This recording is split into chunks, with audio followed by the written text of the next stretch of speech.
For more than 2,000 years, Jesus Christ's image has stood as an emblem of hope, faith, and redemption to billions globally. His visage is etched into stained glass, embellishes cathedral domes, and finds a sanctuary in sacred art across households and worship spaces. Nevertheless, the prevalent depiction of Jesus as a fair-skinned, light-haired, European-featured man has been a topic of debate.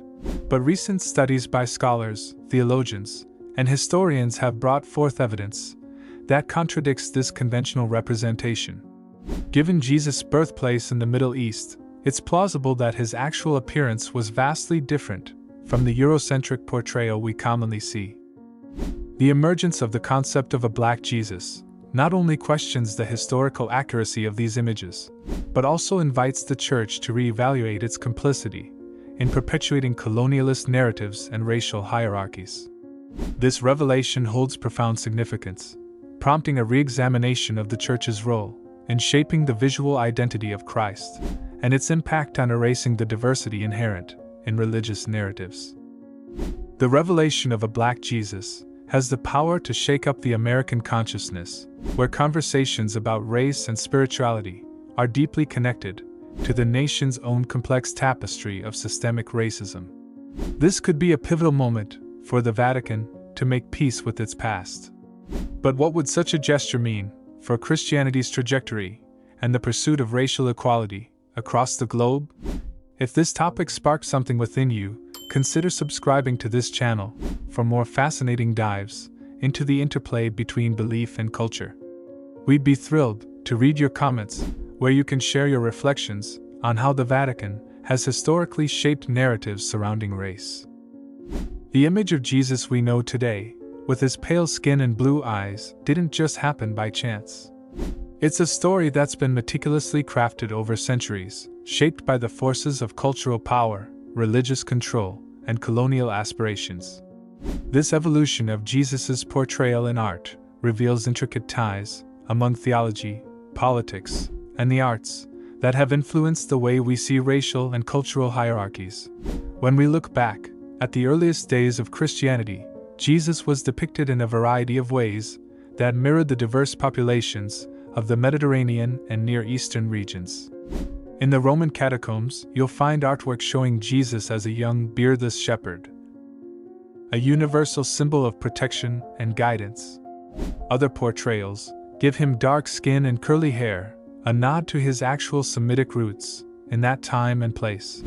In the early days of Christianity, Jesus was imagined and depicted in various ways, deeply inspired by the local artistic expressions of the diverse communities that embraced the faith. He transcended racial and cultural boundaries, appearing as a divine figure that resonated with the unique characteristics of each region. However, as Christianity grew in prominence and became the state religion of the Roman Empire in the 4th century, this rich tapestry of representation began to change. Under Emperor Constantine's Edict of Milan and the guidance of the First Council of Nicaea, there was a concerted effort to standardize the religion's doctrine and iconography. The Church aimed to create a singular image of Christ that would embody the power and authority associated with Roman leaders. This transformation was not only theological, but also visual, with Jesus being increasingly portrayed in a way that aligned with the dominant Roman cultural norms. The Renaissance was a turning point in cementing the image of a white Jesus. Renowned artists like Michelangelo, Leonardo da Vinci, and Raphael, who were often commissioned by the Church and wealthy patrons, imbued Jesus with European features, such as fair skin, light hair, and blue eyes. This was a reflection of the era's prevalent beauty ideals, which were deeply rooted in Greco-Roman aesthetics and the widespread influence of European culture. Their masterpieces, such as Michelangelo's Last Judgment and Leonardo's The Last Supper, played a significant role in embedding this Eurocentric portrayal of Jesus in the minds of Christians worldwide. These artistic choices were not merely personal interpretations, they were actively promoted by the Church's institutional power, which recognized the profound impact that visual representations could have on people's spiritual and cultural perceptions. This standardized image served as a powerful symbol, reinforcing the Church's own authority and the dominance of European culture within Christian worship. Over time, this depiction of Jesus became almost universally accepted, despite its stark departure from the African or the Middle Eastern context in which he actually lived. During the Age of Exploration, as Europe expanded its reach into Africa, Asia, and the Americas, the image of Jesus underwent a significant transformation. This period coincided with the whitening of Jesus, a shift that served as a profound tool for the Church and colonizers. The Church played a pivotal role in this era of expansion, acting as a cornerstone for European powers. The introduction of a white Jesus to these new lands symbolized the perceived superiority of European culture and religious beliefs, which were used to justify the suppression of native cultures and their rich spiritual and artistic heritages. This altered portrayal had a profound impact on indigenous communities, disconnecting them from their own identities and reinforcing a racial hierarchy where whiteness was linked to divine purity and civilization, while darker skin was associated with barbarism and inferiority. For the enslaved Africans transported to the Americas, this white Jesus embodied a complex message. On one hand, he offered the promise of salvation and spiritual solace amidst the horrors of slavery. Yet, on the other hand, this image was weaponized by slave owners to maintain control. They used the white Jesus to argue that their institution was divinely sanctioned, preaching a theology of subservience that claimed obedience to earthly masters was a heavenly commandment. This racialized depiction of Jesus thus became the face of an oppressive system, a symbol that upheld the racial hierarchies that underpinned slavery, and reinforced the notion that whiteness equaled power and moral superiority. The Vatican's role in these narratives is multifaceted, comprising both direct and indirect complicity. As the epicenter of the Catholic Church, it wielded substantial power over Christian doctrine and iconography.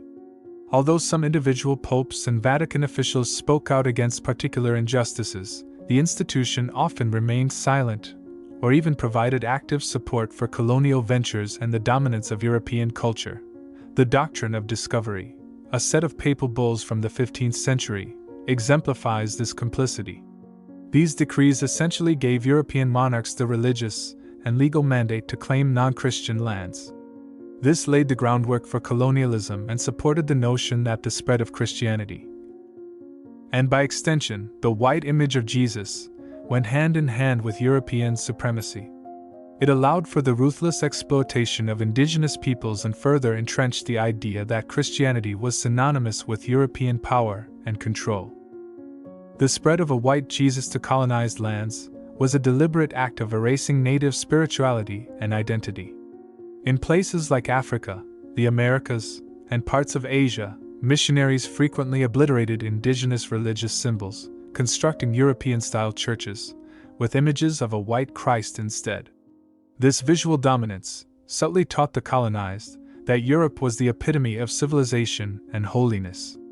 The Vatican, as the beating heart of Catholicism, played a significant role in this cultural imperialism, influencing how race and divinity are perceived worldwide even today. In modern times, the Vatican's historical part in these racial narratives is still evident. Jesus is commonly imagined as white, which shapes our view of race and spirituality. Any attempt to present a black or non-European Jesus often faces opposition, highlighting the deep-rooted power of colonial constructs. The Vatican's hesitance to fully confront and address its past complicity in these narratives only slows the progress of dismantling racial hierarchies. However, there have been moments of realization and calls for change. Movements like liberation theology, in mid-20th century Latin America, sought to integrate Christian principles with social justice, often embracing Jesus images that mirrored the lives of the marginalized. This theological approach aimed to give voice to the oppressed. Similarly, in the US, Black theology reframed Jesus as an emblem of Black freedom, reclaiming his image from oppressive connotations. Yet the Vatican has not fully grappled with the implications of its past role in shaping racial narratives. The persistent dominance of the white Jesus serves as a stark reminder of the Church's complicity in racial and cultural subjugation. To move forward, the Church must acknowledge these historical wrongs and actively advocate for a more inclusive and realistic portrayal of Jesus, reflecting the rich tapestry of the global Christian community. In conclusion, the Vatican's historical role in shaping the narrative of a white Jesus has had lasting effects. This image has been used from early Christian times through the peak of European colonialism to uphold racial and cultural hierarchies. To foster a more inclusive and empathetic understanding of faith, it's essential to challenge this narrative. By doing so, we honor the diversity within Christian tradition and the shared humanity that connects us all. What a Black Jesus revelation means, to acknowledge that Jesus might have been black, is way more than a footnote, either in academic or theological life. It represents a revolution in the understanding and practicing of Christianity. This challenges the deeply entrenched narratives that had long placed Europe at the spiritual and cultural center of this faith. A Black Jesus would be returning Christianity to its proper historical and geographical roots. It would make the tradition more inclusive, equitable, and justice-oriented. Theologically, the idea of a Black Jesus confronts centuries of Eurocentric dogma that have molded Christian doctrine and practice. The historical Jesus was a Jew, born in Roman-occupied Palestine, a region steeped in Middle Eastern and African influences. Recognizing this reality reorients Christianity away from the whitewashed narrative that has dominated its history, and reconnects the faith with its original context. This shift would stress the universality of Jesus' message, as it situated him within a specific cultural and historical backdrop, which was systematically suppressed in favor of European narratives. Making Jesus black would amount to fundamentally revisiting and redeveloping the way in which the Church has hitherto understood and communicated key dogmatic theology. For example, one might consider Imago Dei, this notion of the image of God in human beings, anew. A Black God incarnate would affirm the dignity and divine reflection inherently within Black bodies, which would be a direct rebuttal to centuries of theology used to justify racism and colonialism. Such a vision would encourage Christians to adopt an expanded understanding of God, beyond racial and cultural confines. The representation of Jesus Christ as Black also resonates with the movement known as liberation theology. This theology reads the gospel message through the prism of human justice and the lived realities of the poor and downtrodden. It views Jesus as one who identifies himself in solidarity with the marginalized peoples and in that sense challenges the oppressive regimes. A Black Jesus becomes the embodiment of this thought, serving as a mighty symbol of resistance against entrenched injustice. It will be a theological shift that affirms the lived realities of poor, deprived communities and calls the global Church to repentance and action on contemporary inequality. The cultural implications of recognizing a Black Jesus are equally profound.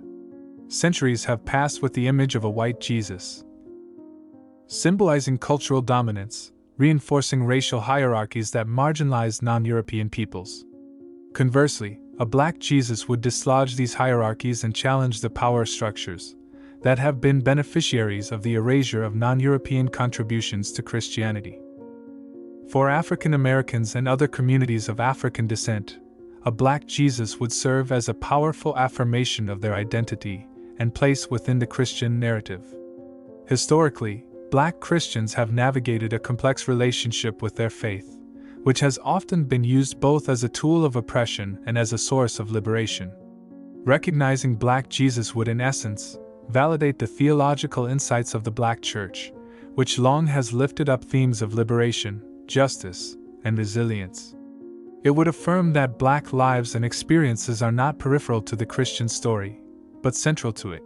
This shift would also push predominantly white congregations to confront their own biases and assumptions about race and faith.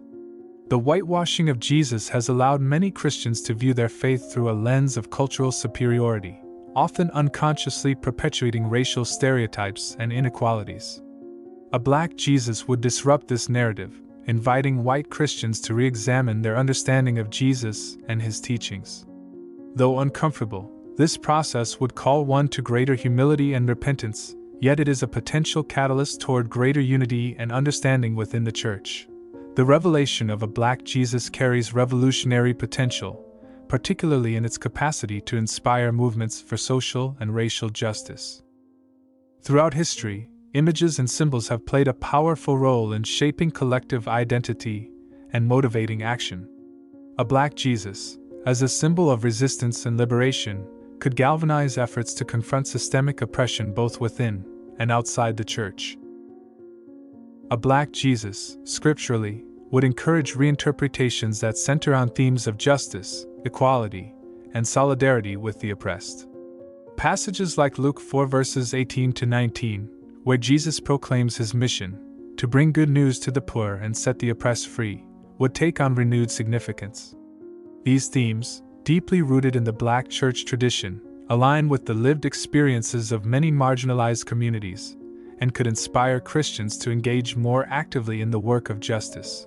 Recognizing a black Jesus would also challenge the church to address racial inequality more proactively. For too long, many Christian institutions have been complicit in perpetuating systemic racism, either through silence or direct participation. Reimagining Jesus as black would require grappling with this history and committing to dismantling the structures that continue to perpetuate inequality. This could manifest in tangible actions such as advocating for criminal justice reform, addressing economic disparities, and confronting racism within the church itself. Beyond the church, a black Jesus could serve as a unifying symbol for broader social movements. During the civil rights movement, for example, the black church played a central role in organizing and galvanizing activists, often drawing on the image of a Christ who suffered and triumphed for the sake of justice. Similarly, a black Jesus associated with struggle and resilience can galvanize contemporary movements for racial and social justice into hope and determination to change the deeply entrenched systems of oppression. Not surprisingly, the acceptance of black Jesus would be resisted for various reasons, especially by those interested in maintaining the status quo of affairs. To many, the question of a white Jesus image goes deep into their faith and system of life, even to the concept of cultural identity. At that level, it would go deeper into touching deeply rooted beliefs and prejudices, possibly painfully and transformingly so. Yet, the chance of growth and healing attendant to this is great. A black Jesus offers a more inclusive and historically accurate vision of Christianity, one that celebrates the diversity of the global church. It calls Christians to embody the radical inclusivity of Jesus' teachings, tearing down barriers that divide people based on race, culture, or nationality. In conclusion, the revelation of a black Jesus means much more than the change of iconography. It is a call to reimagine Christianity itself. It challenges the church to confront its complicity in systems of oppression, embrace a more inclusive and justice-oriented faith, and reconnect with the historical and cultural roots of the Christian story. For marginalized communities, it offers affirmation and empowerment, reclaiming their place at the heart of the Christian narrative. For the broader church, it is an invitation to repentance, transformation, and a renewed commitment to the work of justice. A black Jesus, as a symbol of liberation and hope, may thus inspire a more authentic and transformative Christianity, one that truly reflects the universal message of love, justice, and equality at the heart of the gospel. The concept of a black Jesus holds immense cultural, spiritual, and societal relevance for an American audience. The United States has long invariably viewed the intersection of race, religion, and power as a space of struggle and change. From the civil rights movement to the present debates over systemic racism, religion has been used both as an agent of oppression and as a strong tool for liberation. Acknowledging a black Jesus within this context presents an opportunity to confront entrenched narratives, reconcile faith with justice, and bring healing to a divided society. Christianity in the United States shares a deeply connected history with the nation's racial dynamics. Enslaved Africans brought to America were often forcibly converted to Christianity, a faith presented to them through the lens of white supremacy. The image of white Jesus was used to reinforce racial hierarchies, teaching that obedience to white masters was divinely ordained. This theological manipulation justified slavery and segregation, embedding racial inequality into the fabric of American religious life. But Black Americans did not passively accept this imposed narrative. From the very beginning, they reinterpreted Christianity through their own experiences, emphasizing themes of liberation, justice, and resilience. In time, the Black church emerged as a hub in the African American communities. A place not only of worship but also one for education, political organization, and social support. Throughout the history of the Black church, Jesus is usually pictured as one who resisted or, to an extent, showed solidarity with the oppressed, as mainstream imagery continued to make him out to be white. The civil rights movement of the 1950s and 1960s is one such powerful example of this reinterpretation. Leaders such as Martin Luther King, with roots in the Black church tradition, drew upon the example of Jesus as a source of inspiration and strength in the struggle against injustice. The vision of Jesus as a liberator who stood against systems of oppression resonated deeply with the fight for equality. And yet, as the movement won major victories, the broader cultural picture of a white Jesus remained unchallenged, reflecting the enduring grasp of Eurocentric Christianity on the American imagination. In contemporary America, acknowledgement of a Black Jesus aligns with the ongoing struggle for racial justice. Movements like Black Lives Matter have refocused the nation's attention on systemic racism embedded within American institutions, calling for a reckoning with symbols and systems that perpetuate inequality. The image of a white Jesus, one of the most enduring symbols of whiteness in Western culture, is an important part of this conversation. A Black Jesus challenges white supremacy at both a cultural and theological level. It confronts the assumption that divinity and purity are inherently linked to whiteness, offering a powerful counter-narrative, in the name of affirming the humanity and dignity of Black people. This reimagining of Jesus disrupts the racial hierarchies that have long been reinforced by Christian imagery, calling Americans to reevaluate their understanding of faith, race, and power. It would be a very affirming and empowering moment for many African Americans when a Black Jesus is acknowledged.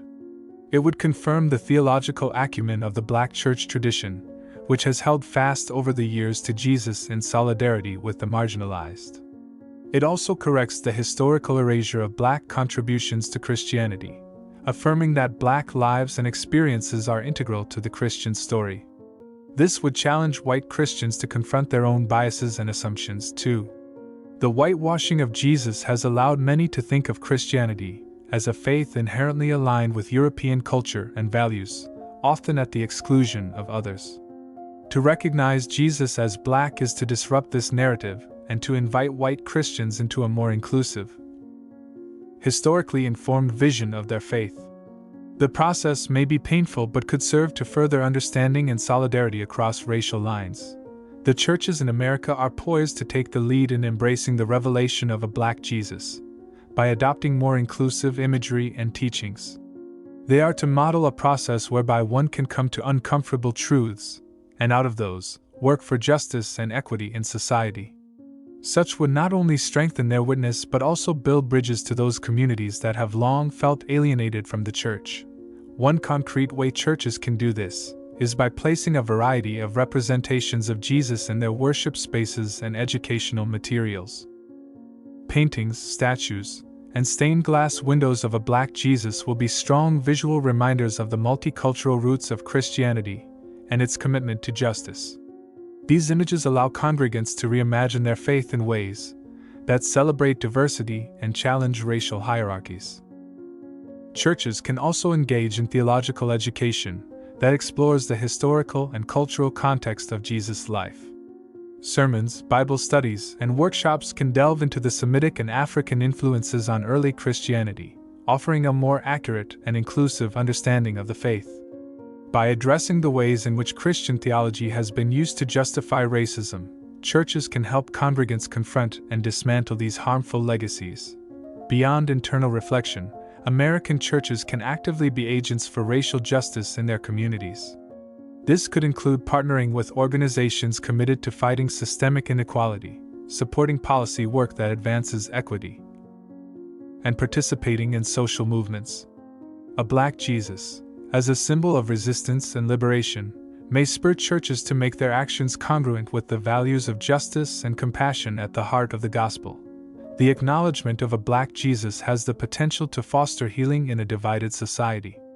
For African Americans and other marginalized groups, it affirms their place within the Christian narrative, offering a vision of faith that is inclusive and empowering. For white Christians, the book is an opportunity to come to terms with how their faith has been deformed by white privilege and to expand their imagination around Jesus' message. At the same time, this can act as a bridge between the church and the world. Younger Americans, who have been largely disillusioned by the appearance of the church's complicities in systemic injustice, are looking for a faith that is authentic, inclusive, and justice-oriented. A Black Jesus does align with these values, and offers a vision of Christianity relevant to contemporary struggles for equality and human rights. Moreover, the acknowledgement of a Black Jesus has the potential to bring more unity within the church itself. By celebrating the diversity of the Christian tradition, churches can transcend the kinds of divisions that have often marked American Christianity. Such unity, rooted in a shared commitment to justice and inclusivity, may witness to a society riddled by polarization and conflict.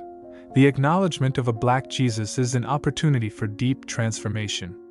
It contests the white supremacy that is deeply entrenched in the narratives of Christianity, affirms the dignity and humanity of marginalized groups, and calls all believers to a more just and inclusive faith. For America, so deeply shaped at the junctures of race, religion, and power, this revelation offers hope for healing and reconciliation in a divided society. This path ahead is one of accountability, transformation, and hope, a path that has the potential to reshape the church and its relationship with the world. As evidence supporting a more historically accurate and diverse depiction of Jesus continues to grow, calls for accountability from the Vatican are becoming increasingly urgent. Activists, theologians, and scholars are pressing the church to confront its role in perpetuating racial hierarchy through religious imagery, doctrine, and historical complicity. For centuries, the image of a white Jesus has reinforced cultural and racial dominance, distorting the universality of Christianity. Now, many argue it's time for the Vatican to stop passive acknowledgement and actively take responsibility for its part in this legacy. The first step toward accountability is for the Vatican to acknowledge its role in shaping and perpetuating racialized depictions of Jesus. Throughout history, the Church has supported and spread artistic portrayals that reflect European ideals of beauty, power, and divinity. This was institutionalized through papal patronage and disseminated throughout the world through missionary activity, often in ways that destroyed local traditions and furthered Eurocentric dominance. Owning up to this means, the Vatican must openly admit its complicity in colonialism and the racialization of Christianity. The doctrine of discovery, sanctioned by papal bulls in the 15th century, justified the subjugation of non-European peoples and contributed to the intertwining of Christianity with imperial conquest. Such recognition is a necessary step towards starting a reconciliation process with communities marginalized and harmed by these narratives. One important thing that the Vatican could do would be to create new religious art representative of the diverse global Christian community. For centuries, Christian art has portrayed Jesus and other biblical figures as Europeans, often to the exclusion of other cultural and historical realities. By encouraging artists from a variety of backgrounds to produce works depicting Jesus with features consistent with his African origins, the Vatican will be in a position to illustrate its commitment to inclusivity and historical accuracy visually. These representations would honor the multicultural roots of Christianity while affirming the dignity and humanity of all people. These works would become powerful symbols of a church that embraced diversity and repudiated the racial hierarchies of its past imagery, showing them in prominent displays in St. Peter's Basilica. The Vatican museums, or elsewhere in the Vatican, would demonstrate an actual change in how the Church handles representation and diversity. The Vatican has to be more proactive in theological education regarding the racial dimensions of Christianity. Seminaries and religious institutions bear the responsibility of shaping the views of future priests, theologians, and church leaders. Incorporating discussions about the historical, cultural, and racial contexts of Jesus' life into their curricula would better equip religious leaders to thoughtfully engage with issues of race and representation. This should also include an education regarding the historical complicity of the Church in colonialism and racism, nurturing a spirit of critical reflection and repentance. Future leaders must be prepared to address the ongoing consequences of these legacies and advocate for a more inclusive and justice-oriented faith. The engagement of these discourses would further be enriched if it encourages dialogue with scholars and theologians from marginalized communities, to allow diverse perspectives into the shaping of church leaders. Accountability cannot come without due transparency. Opening of archives by the Vatican will facilitate the research needed in its complicity in colonialism, racialization of Christianity, and propagation of Eurocentric religious imagery. In doing so, it will arm the historian, theologian, and activist with material needed to make sense of and find responses to the full implications of such an effect from the Church on racial narratives. More importantly, it is through this kind of transparency that reconciliation may begin with those communities who suffered under such a narrative. Listening to the voices of those who have experienced exclusion and marginalization within the Church is a crucial step in fostering healing and rebuilding trust. The Vatican could create spaces for dialogue and collaboration, working alongside these communities to develop initiatives that promote justice, inclusivity, and mutual understanding. The Black Jesus revelation is not merely a matter of historical accuracy. It represents a profound challenge to the racial and cultural assumptions that have framed Christianity for many centuries. For the Vatican, dealing with this revelation would mean a willingness to face its complicity in such narratives and to take bold steps toward reconciliation and inclusivity. This is not simply a symbolic act but a moral and spiritual one, speaking to the very heart of the Church's mission. The implications are just as deep for American Christians. Accepting a Black Jesus represents an opportunity to reconcile faith with the ideals of justice and equality, to make Christianity relevant again in today's struggle for racial justice. This could be a transformative moment for this country, still wrestling with the legacies of slavery and segregation, in which the Church and society would embrace a more inclusive and honest version of Christianity. Ultimately, reckoning with the racial history of Christianity is not to make faith shallow, but to deepen it through an embracing of the truth about who Jesus was and what he represents.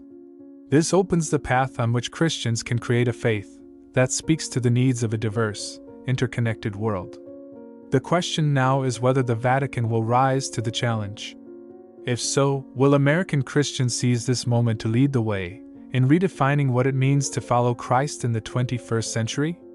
Accountability, transformation, and hope mark the path forward, one that can change the very face of the Church and its relationship with the world.